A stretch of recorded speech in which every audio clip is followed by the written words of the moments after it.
Hello everyone and welcome back to my channel. Today I have a special topic to discuss that revolves around promoting understanding and empathy in daily lives. We'll explore this from the Catholic theological perspective. So let's dive right in. To begin with, it's important to understand that promoting understanding and empathy aligns perfectly with the fundamental principles of Catholic social teaching.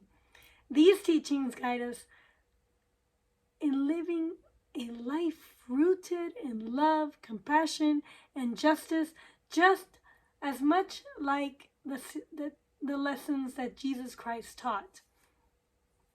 One of the key principles I find in Catholic theology is the importance of respecting personal boundaries and the fact that our secular society likes to delve in this topic. This aligns with Catholic beliefs in the dignity of the human being. Each individual is considered a unique creature of God, deserving of respect and privacy.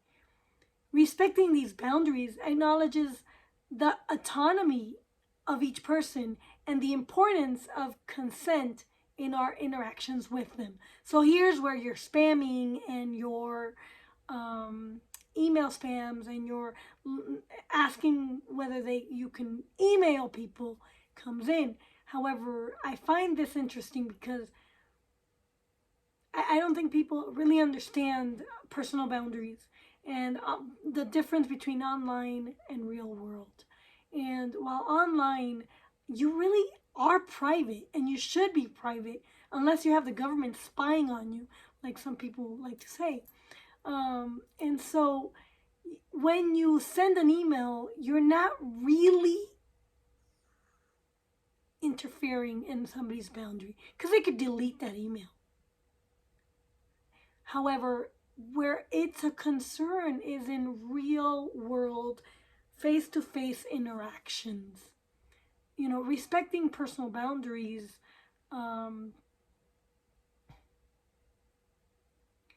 is a vital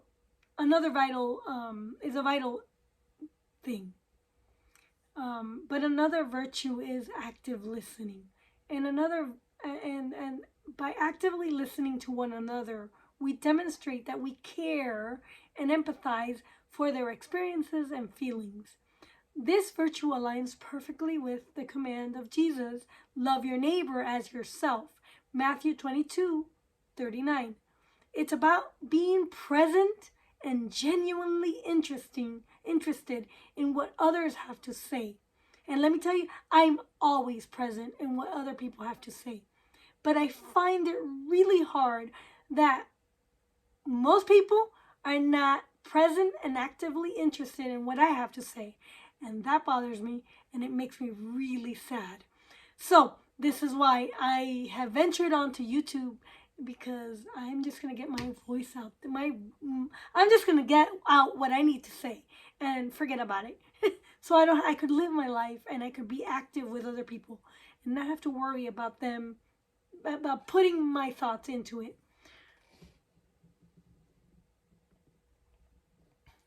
So responding with empathy and compassion is something we see reflected in Christ's teaching.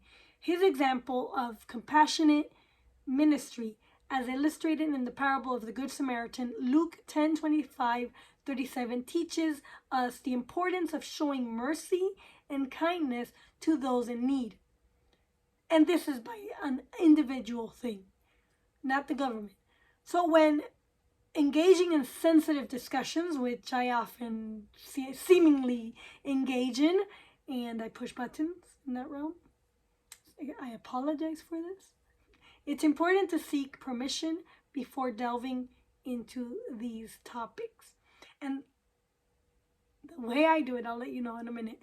This reflects a respect for the person's agency and comfort, which is rooted in the principle of human dignity. It's a way of honoring their autonomy and readiness to share. And sometimes I engage and I ask questions, and I tend to push certain sensitive buttons. It just happens because I like talking and listening and learning about people, and I like gaining knowledge. And so I'm a lifelong learner, and it just happens. And some people are so much more sensitive than you would believe them to be.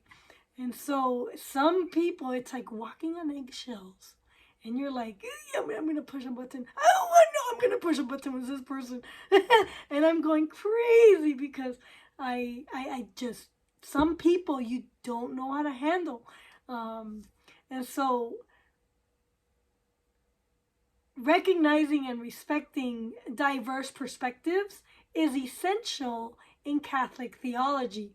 The Church encourages dialogue and understanding among people of different backgrounds and beliefs. This fosters social harmony and justice and aligns with the Catholic commitment in the common good.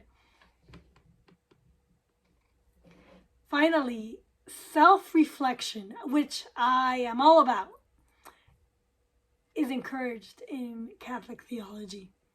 It helps us examine our motivation and intentions. By being self-aware, we can ensure that our actions align with the gospel's message of love and are not driven by selfish or harmful desires. And I am not driven by any selfish or harmful desires, other than the fact that I just like to talk and learn. And so I'm really sorry if I ever gave you that impression. And sometimes when I have a righteous anger, I tend to ram through some thoughts because I have a sense of urgency in getting this point across so that somebody can hear the idea. And so I apologize if I ever came across as harmful or driven by selfishness. It's not my intention. In conclusion, fostering understanding, empathy, and love in our interactions with others is not only a noble approach, but also a way of living out the teachings of Jesus. It contributes to building a more just and compassionate society where individuals are treated with the love and respect they deserve as children of God. And I want to let you know one more thing. Thank you for joining today and on this meaningful journey into understanding and empathy from a Catholic perspective.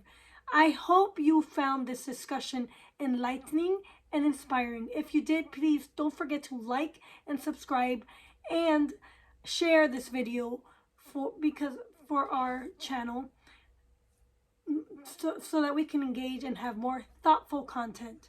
Until next time, may you continue to spread love and compassion and understanding in your lives.